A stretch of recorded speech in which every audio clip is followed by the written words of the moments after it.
In late October 1944, not all of America's military commanders were sure that the huge invasion armada approaching the beaches of Leyte, 8th largest island in the Philippines, was hitting the right target. Some had recommended bypassing the Philippines entirely and invading Formosa or even the Japanese home islands. General Douglas MacArthur, the imperious leader of the Southwest Pacific Forces, had insisted that the Philippines were key to cutting Japan's conquered southern territories in two, thereby shutting down her resources and providing the Allies with a springboard northward to Tokyo.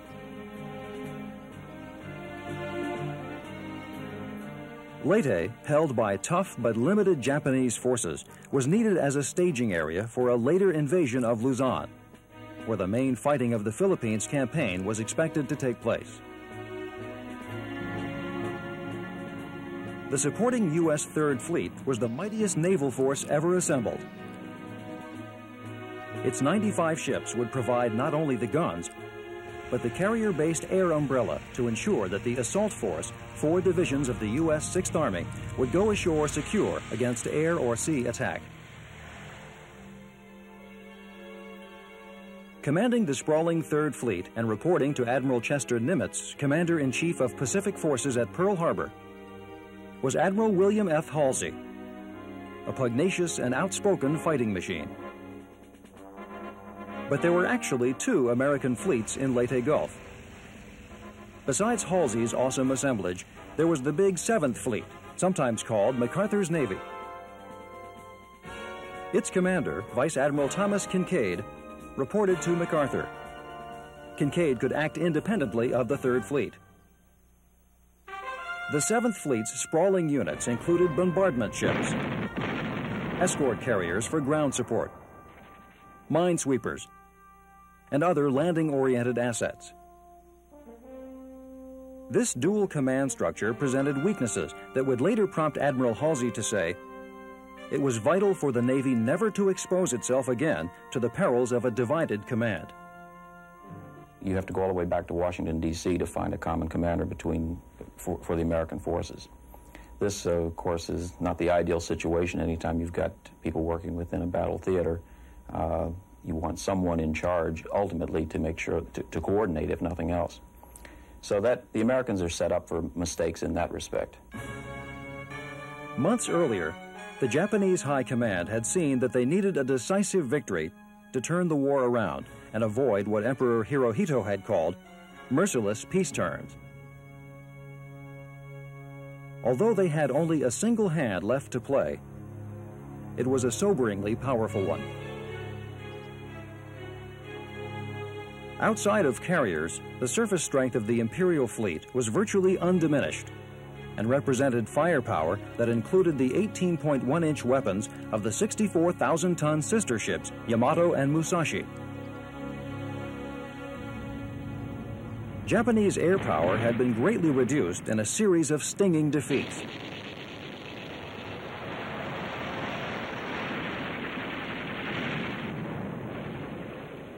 But between the Navy and the Army, there were surely enough left for one perfectly coordinated, all-winning blow. And so was born the Show Plan, Show being the Japanese character for victory. There were 4 contingency plans. Show 1, to defend the Philippines. Show 2, Formosa and the Ryukyus. Show 3, South and Central Japan. And Show 4, Northern Japan and the Kuriil Islands. There were dangers. An incorrect unleashing of forces that had no replacements would be a calamity.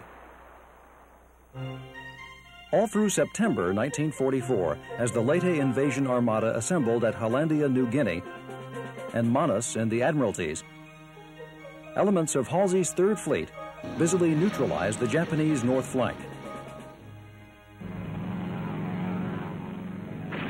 He attacked from Luzon to the Ryukyus. The Japanese wondered if the actions were the beginning of an invasion that would activate the appropriate Show Plan. Considering the problems that the Japanese are working under, all of the restrictions they have, the fact that they're facing a much more powerful force, and the limitations that are imposed on them by their position at this point in the war. This is an excellent plan. It's got an excellent chance of success. And as long as the communications are there, as long as the coordination is there, you're going to have a good chance of pulling off what they're trying to accomplish at Leyte Gulf. In early October, Halsey sent Vice Admiral Mark Mitscher's Task Force 38 to hit Okinawa, Luzon, and, for 3 crushing days, Formosa. The Japanese interpreted the 1,000-plane action as the opening blow of an invasion. An alert for Show 2, the plan to defend against an invasion of Formosa, went out. It was issued by Rear Admiral Kyonosuke Kusaka, Chief of Staff to Admiral Soemu Toyoda, who was traveling and out of contact. When Toyoda learned of the alert, he falsely assumed that Imperial headquarters had been informed and had agreed to proceed with Show 2. The order to execute, premature and unauthorized from above, went out from Toyoda. The released Japanese planes flew into the meat grinder of aircraft from 17 flat tops of Task Force 38.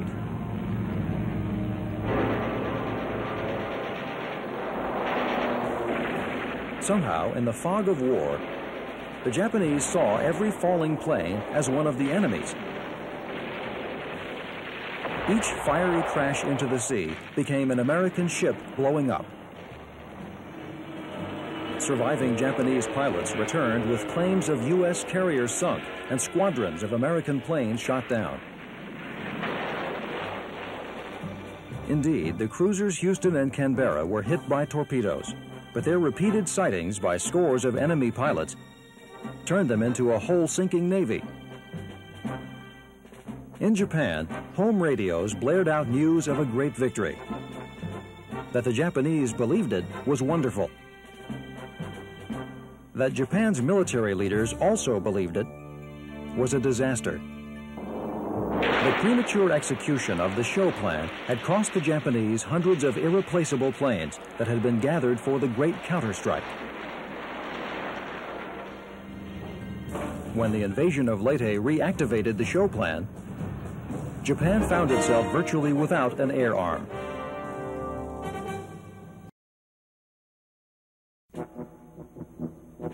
Responding to high-level concerns brought on by Japan's wild claims of an early October air and naval victory off Formosa, Admiral Halsey, who had lost fewer than 100 planes in the engagement, reassured Washington with tongue-in-cheek, saying, "All ships sunk by Japs have been salvaged and are retiring at high speed in the direction of the enemy."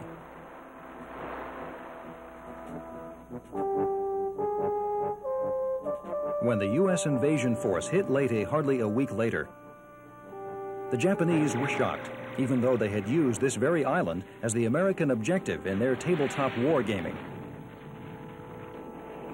General MacArthur fulfilled his "I shall return" promise with a dramatic wade ashore.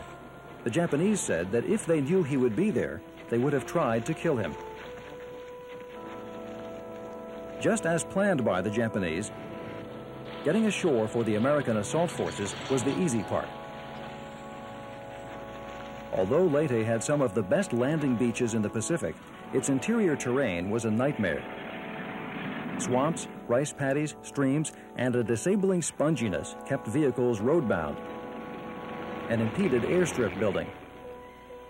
General Shiro Makino's 16,000-man division made splendid use of the terrain to impede American progress on their immediate objective, the capital at Tacloban. Just as called for in the show plan, the Americans were bogged down inland and vulnerable to the great stroke. But the plan meant to cut off American reinforcements and supplies within 2 days was already in trouble. By sunset of day 1, 100,000 tons were ashore. In 3 days, it would grow to 300,000, a month's supplies. The invading 6th Army under Lieutenant General Walter Kruger would finally land 200,000 men,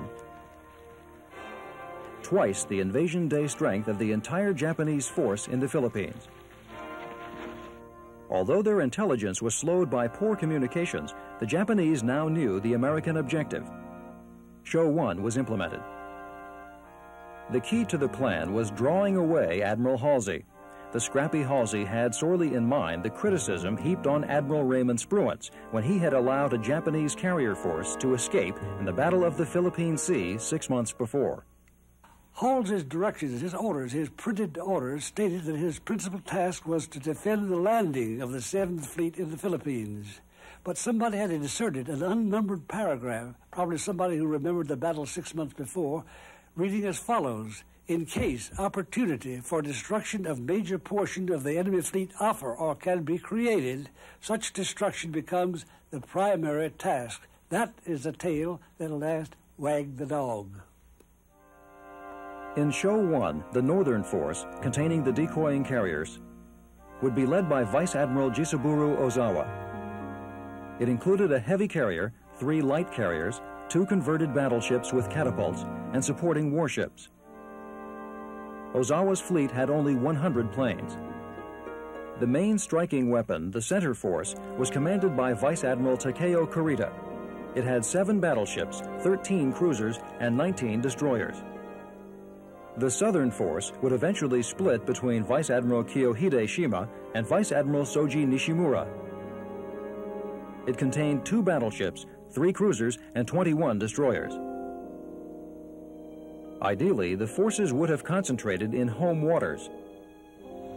But the need to protect the oil of the Indies and to train carrier forces at home kept them widely separated. Admiral Ozawa would sail from Japan's inland sea with the decoy northern force. Admiral Shima would break off with the southern force. Kurita's center force would sail from Lingga Roads near Singapore, refuel at Brunei and Borneo, then sneak into the Sibuyan Sea. Nishimura would leave Brunei and cross the Sulu Sea. Then the pincers would close. Kurita would go through the San Bernardino Strait to devastate the American beachhead. Nishimura's ships would pass, with Shima's, through the Surigao Strait to form a diversionary southern jaw of the attack. By October 22nd, all show plan groups were sailing to battle. What air units could be mustered would fly from Philippine bases to support the attacks. On the evening of October 23rd, Kurita's bruising center force, blinded by a lack of air reconnaissance, chose to pass Palawan Island to the west. Kurita's judgment would prove punishing. The Palawan Passage was haunted by United States submarines. 2 of them, Darter and Dace, made radar contact with Kurita's force at 17 miles. The sub-skippers, after radioing a contact report to Halsey, closed for action. Darter's bow tube scored 4 hits on the cruiser Atago, Kurita's flagship. The stern tube sent 2 torpedoes into the cruiser Takao. The Dace fired a salvo, and the cruiser Maya was blown to bits. The American sub-crews survived a vicious depth charge attack by the Japanese destroyer screen. Unwilling to engage in the heavily mined San Bernardino Strait, whose channels were too narrow for large ship maneuver, Halsey prepared to hit Kurita with his carrier air power.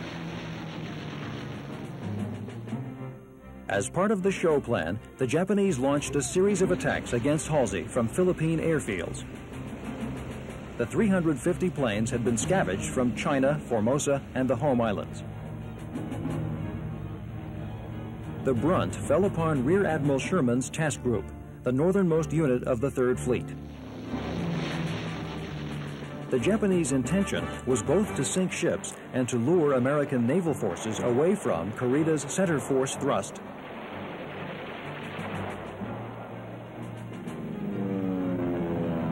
In the air-to-air melee that followed, 70 Japanese planes were destroyed.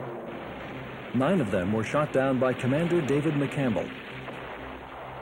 1 plane sneaked through and set the carrier Princeton ablaze with a single bomb. the crew fought a desperate but losing battle to contain the fire.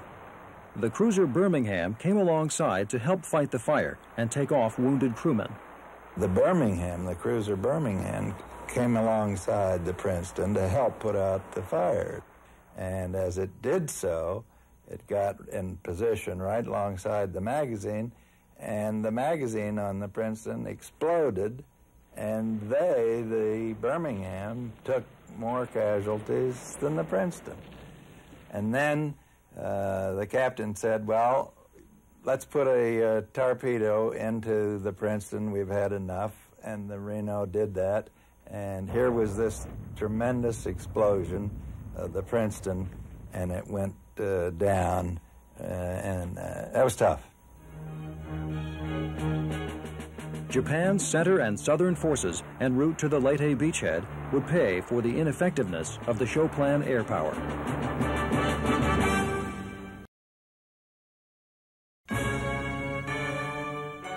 Something had changed for the two Japanese naval forces driving on Leyte Gulf.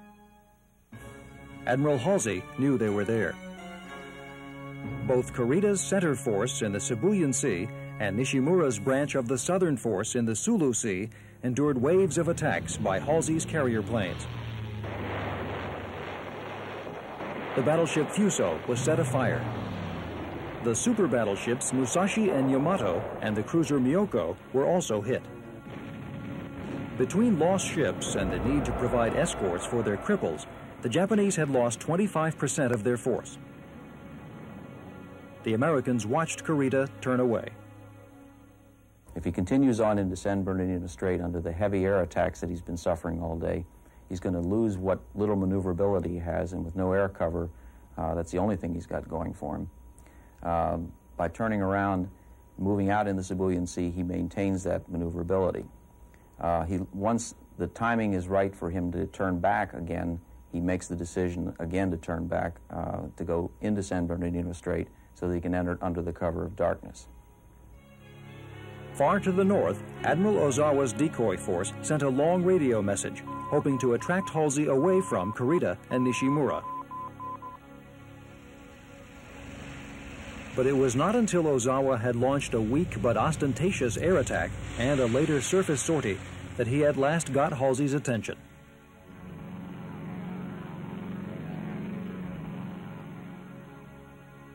Halsey ordered his task groups under Admirals Bogan, Davison, Sherman, and McCain to rendezvous with him for a move on Ozawa's decoy. They left the San Bernardino Strait uncovered, and Kurita was soon sailing back toward it through the Sibuyan Sea. In the possibility that the Central Force might come through San Bernardino Strait, Halsey had given orders that a Task Force 34 was to be formed of his best surface forces to block the strait. He kept it in mind in case the Center Force came through, but as he became more sure of himself, more sure that the Center Force could be blocked, he never made that a standing order. He never passed the word the Task Force 34 should be formed. So the whole fleet, the whole Third Fleet headed north, away from San Bernardino Strait. Off the Leyte beachhead, Admiral Kincaid was serene in his ignorance. Although he knew that Halsey was going north, he believed Task Force 34 had been left to guard his flank at San Bernardino Strait. He had no idea Halsey was taking all his ships north with him. The heart of Kincaid's power was 6 ancient battleships that had been raised off the bottom of Pearl Harbor. Known as the Fleet Bombardment Force, they were commanded by Rear Admiral Jesse Oldendorf. The old dreadnoughts were low on high-explosive shells and carried only a limited amount of armor-piercing ordnance to counter Kurita's approaching might. Kincaid's air units consisted of 3 groups of the smaller escort carriers. These slow, lightly armed and unarmored ships were built on merchantman and cruiser hulls. Their small air groups were armed and trained for ground support and anti-submarine work, not to attack powerful surface forces such as Kurita's. Not all of the officers in Halsey's fleet were convinced that the danger to the north was real. They remembered the Battle of the Philippine Sea 6 months before, when American airmen had all but eliminated the Japanese Air Force. They guessed that the ships to the north were bait, meant to draw Halsey away from the San Bernardino Strait. When Battleship Commander Willis Lee's search plane spotted Kurita heading back to the San Bernardino Strait, he warned Halsey. Halsey's group acknowledged the message, saying, "We know that. It doesn't matter." Racing north to confront Ozawa, Admiral Halsey was about to enter a controversy that would never again leave him. He thought he had the center force taken care of. He knew that the force under Oldendorf could take care of the southern force. He thought then it was obvious for him to go and attack the most dangerous of all ships in his mind, and they were the carriers up to the north. He had plenty of strength to hold back in the center, so off he went to the north. If the situation at the San Bernardino Strait was cloudy, at SURIGAO Strait in the south, it was perfectly clear. In the nighttime hours of October 25th, Admirals Nishimura and Shima were going to force passage. Kincaid was ready and eager. Leaving the beachhead to the supposed protection of the Phantom Task Force 34, he sent the 7th Fleet's old bombarding battleships under Oldendorf to block the northern exit of the SURIGAO. The last classic gun-to-gun action between battleship fleets was about to begin.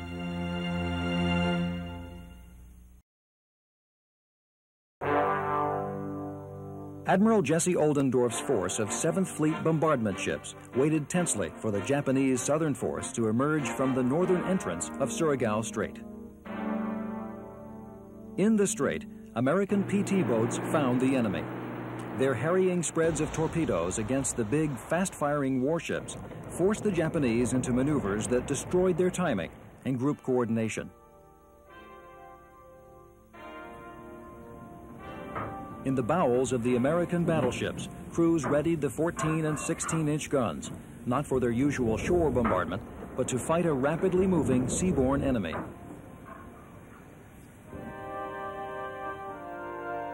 Captain J.G. Coward's picket destroyers now moved to the attack.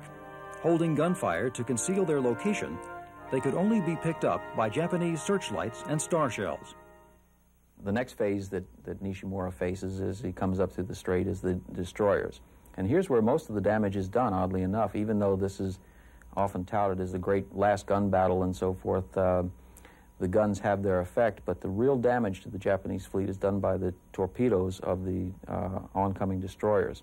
They come down in several waves down different sides of the strait and attack, doing devastating damage to Nishimura's force. The Japanese destroyer Yamagumo blew up and sank.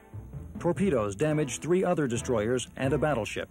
2 more American destroyer groups struck at both enemy flanks, scoring hit after hit. But the Japanese agony had only begun. Jesse Oldendorf's battleship force had held fire up to now to reduce the range and assure that their scanty stock of armor-piercing shells would count. The battleships and cruisers opened up at just under 12,000 yards. This is one of the most fascinating parts of the Battle of Leyte Gulf, this action that takes place in SURIGAO Strait. The reason is that for naval tacticians, historians, and so forth, it's the last time when battleships slug it out. That alone is a cause for interest. But on top of that, you have the usage of the old classical crossing the T. If you have a column of ships perpendicular to another, you've got that crossing the T maneuver. More guns brought to bear on the enemy. This takes place in SURIGAO Strait because of the geography of the area. The Japanese are coming in a column up the strait.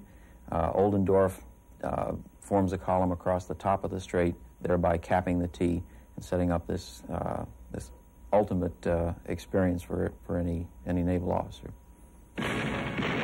The battleship Fuso blew up and split in 2. In 18 minutes, the American fleet fired 300 rounds of 14 and 16-inch shells and 4,000 rounds of 6 and 8-inch shells at the Yamashiro, Mogami, and Shigure alone. Yamashiro sank. The crippled Mogami turned away, firing. Admiral Shima's disrupted column arrived at the SURIGAO late. Torpedo boat 137 made first contact, scoring the battle's only PT hit on the cruiser Abukuma. Plunging into the battle, Shima passed the burning hulk of the battleship Fuso and the limping Shigure. Shima's coming up the strait to join the battle, and he meets up with the sole survivor of Nishimura's force, the Shigure, destroyer Shigure. Shima signals from his flagship, "I am the Nachi," and the Shigure returns the signal, "I am the Shigure, I am having rudder difficulties." Despite the fact that we've got this pall of smoke up the strait with tracers flashing and explosions going off and ships burning right and left and everything else, nobody thinks to brief one another as to what's going on or to ask what's going on, and that's utterly incredible under the circumstances. Early the next morning, Oldendorf's battleships, with a score of cruisers and destroyers, came upon Shima. They opened up on the Japanese column and also on the ravaged remnants of Nishimura's force. With daylight, American planes were able to strike at Shima. Torpedo and dive bombers from Admiral Thomas Sprague's carrier force hit the Mogami once again. Soon, only a heavy cruiser and 5 destroyers survived among the Japanese fleet that has sailed into the SURIGAO.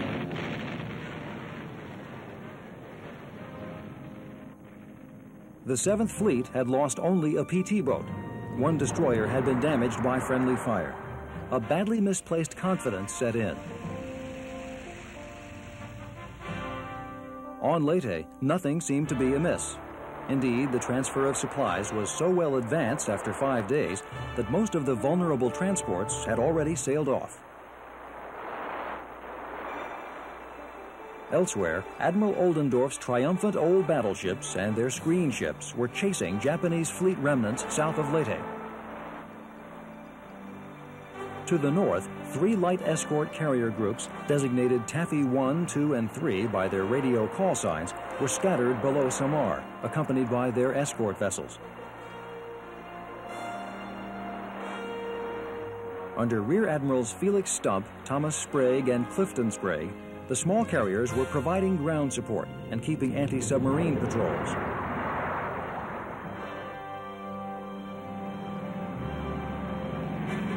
Without concern for his northern flank, Admiral Kincaid had dispatched patrol flights mostly out of curiosity. They found nothing. On the escort carriers, rain squalls and the shifting of aircraft on flight decks delayed other search plane departures. Finally, Ensign William Brooks, flying an American torpedo bomber, got into the air.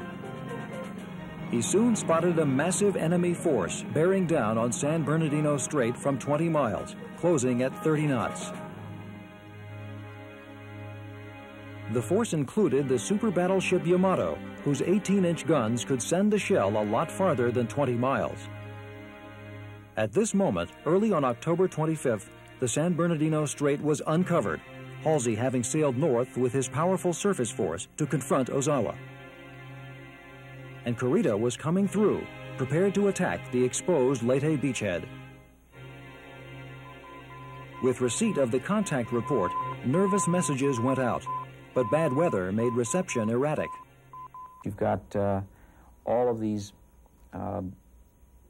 high-priority messages being sent during an operation of this size. The communications are so vast that the operators can't sort between what's important and what isn't, so everything tends to get backed up. Even the most urgent messages get piled up with the others. So disasters are almost inevitable under those circumstances. Admiral Halsey, on his flagship, the battleship New Jersey, was racing north. With him was the newly created Task Force 34, with its 4 fast battleships and a score of destroyers, a force that Kincaid believed was protecting his northern flank. Halsey meant to bring Ozawa's recently located northern force under his planes and guns. He had barely launched an early morning strike on October 25th when he received the first of a disquieting series of messages from Kinkaid. Am now engaging enemy surface force, SURIGAO Strait. Is Task Force 34 guarding San Bernardino Strait? Halsey's reply was prompt and shocking to Kinkaid. Negative. It is with our carriers now engaging enemy carriers. A tremor ran through both the 3rd and 7th Fleets. There wasn't a ship more powerful than a destroyer or a gun bigger than 5 inches to keep a Japanese force of 4 battleships, 7 cruisers, and 11 destroyers from attacking the American beachhead at Leyte.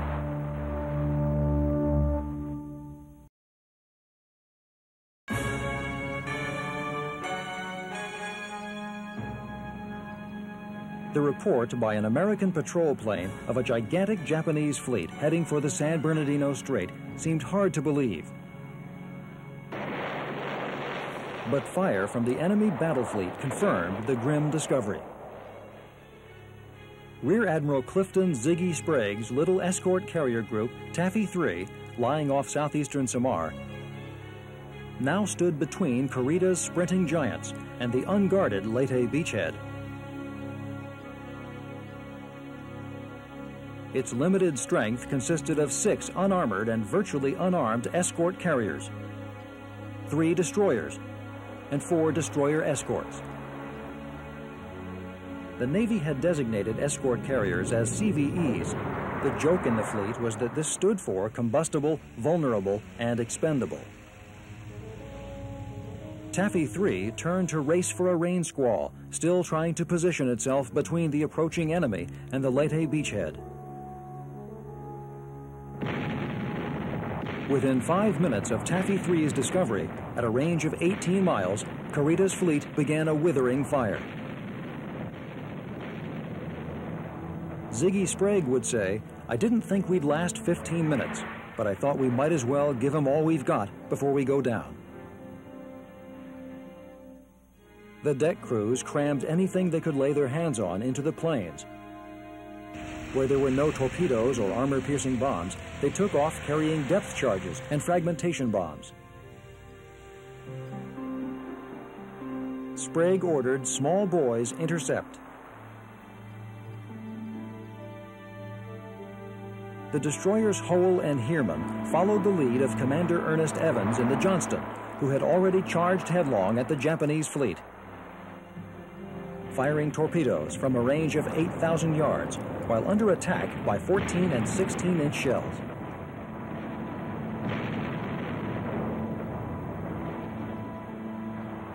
The destroyers and destroyer escorts laid smoke between the escort carriers and the onrushing enemy. As they formed up for suicidal torpedo attacks in broad daylight, one officer said, "What we need is a bugler to sound the charge." Probably the most incredible part of the Battle of Leyte Gulf, the most inspiring part, is the Battle of Samar, where the destroyers, the ships mounting 5-inch guns, which are virtual pea shooters against the battleship, charge in headlong at these Japanese battleships to try to keep them away from the carrier, the small carrier force. The heroism that's exhibited there, in my opinion, ranks up there with anything John Paul Jones ever did, and probably anywhere else you can find in naval history, with the exception of maybe Torpedo Squadron 8 at Midway. Even with the American destroyers dodging into rain squalls and smoke, the Japanese gun power had to tell. The destroyer Howell was fatally hit. The Japanese cruiser Kumano took a torpedo. Time after time, the thin skin of the American destroyers saved them as the armor-piercing ordnance of the enemy sailed straight through without exploding. When their own armor-piercing rounds ran out, the Americans fired anti-aircraft projectiles and star shells. By now, the tiny air groups of Taffy 3's escort carriers were arriving pell-mell to hit the enemy. They scored hits on the cruiser Suzuya, meeting storms of anti-aircraft fire. In the face of all this, these pilots fly these missions fly right into the face of all this heavy anti-aircraft fire, dropping whatever ordnance they can come up with, in some cases illumination type of ordnance. In many cases, they have no ammunition whatsoever. These pilots continue to fly just simply for the harassment factor against the Japanese. Another great element of heroism that should be preserved forever as far as I'm concerned. Admiral Kinkaid continued sending a series of increasingly desperate messages to an increasingly irritated Halsey. Upon learning that the center force had come through the straits, Admiral Kinkaid sort of lost his composure. He panicked. He began calling for help. He said, "We want a carrier strike at once." Actually, Halsey was 400 miles away. He couldn't possibly get there for many hours.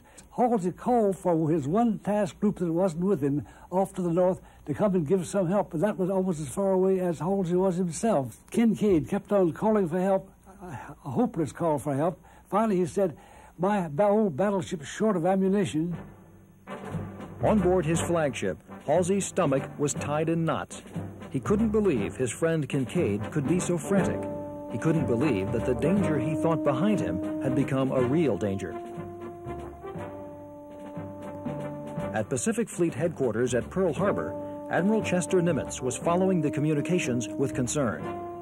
The message he sent to Halsey would have explosive and unintended results.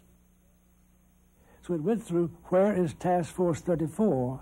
But added to the dispatch were some lines that were meant as padding, required during World War II to cover the ends of messages. They were separated by double consonants, RR in this case, the world wonders, and the message that was put into Halsey's hand said, "Where is Task Force 34, the world wonders?"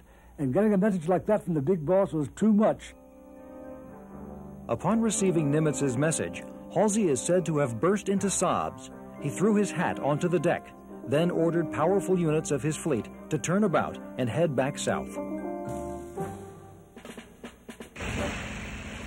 Now, Task Force 34, along with the other units ordered to split from the 3rd Fleet pursuit of Ozawa, sped back toward San Bernardino Strait in a race it could not win. Despite the heroic efforts of the Taffy III destroyers and destroyer escorts, the jeep carriers began to take deadly hits, 4 of them in rapid succession. The Gambier Bay, aflame, flooded, and listing, slowed to a crawl. Another CVE exploded after taking a direct hit by Japanese gunfire. The American destroyers had also been ravaged. The Johnston went down, taking its skipper with it. The Gambier Bay also slid under. So did the gallant destroyers Howell and Roberts. Then, a terrible harbinger. One of the first Japanese kamikaze planes seen in the war struck the escort carrier Sanlo. One Japanese pilot, willing to die, had done what the Yamato, with its 5,000 men and 18-inch guns, could not. In other Taffy groups, the carriers Santee and Suwannee also took kamikaze hits. American airstrikes damaged the cruisers Soyuza, Chikuma, and Chokai so badly they would have to be scuttled. Even so, Kurita's force was closing rapidly, its firepower more than was needed to finish off Taffy III and push on to devastate the Leyte beachhead. Then, an astonishing development. The Japanese decided to break off the engagement and put about to the north. When the course change was reported, the Americans were flabbergasted. Admiral Sprague would say, "I couldn't believe my eyes." A sailor on a battered escort carrier cried out, "Damn it, boys, they're getting away." What had turned the fearless Kurita away, with victory apparently in his grasp? Only part of it was the wild courage of Taffy III. But the other part, curiously enough, is that Kurita and his staff, I don't think had ever actually encountered American forces, had actually seen them at any time during the war. And here they are up against this American force of very small carriers and destroyers. And because they don't know that Halsey's forces run off to the north, they think they're encountering Halsey. They see the small aircraft carriers as very large aircraft carriers. They see the destroyers as cruisers, in some cases battleships. So they completely misevaluate what they're up against. I think Kurita, rather than sacrifice his entire force against this larger, what he interprets as a larger force, decides to break away and perhaps go after other targets, or at least to preserve what he has left for another day. Airstrikes from Halsey's returning forces sunk several Japanese cruisers and destroyers. Even without Halsey's units, it was a sad turkey shoot of a battle. After the pitifully few Japanese planes had been brushed aside, American warplanes ravaged the decoy fleet.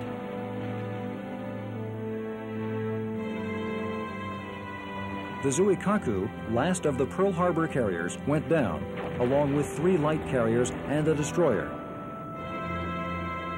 When it became hopeless to continue the fight, what remained of Admiral Ozawa's ravaged force slipped away. The death of the show plan marked the death of the Imperial fleet and all dreams of Japanese dominance. The Battle of Leyte Gulf had ended, along with the lives of almost 12,000 brave men.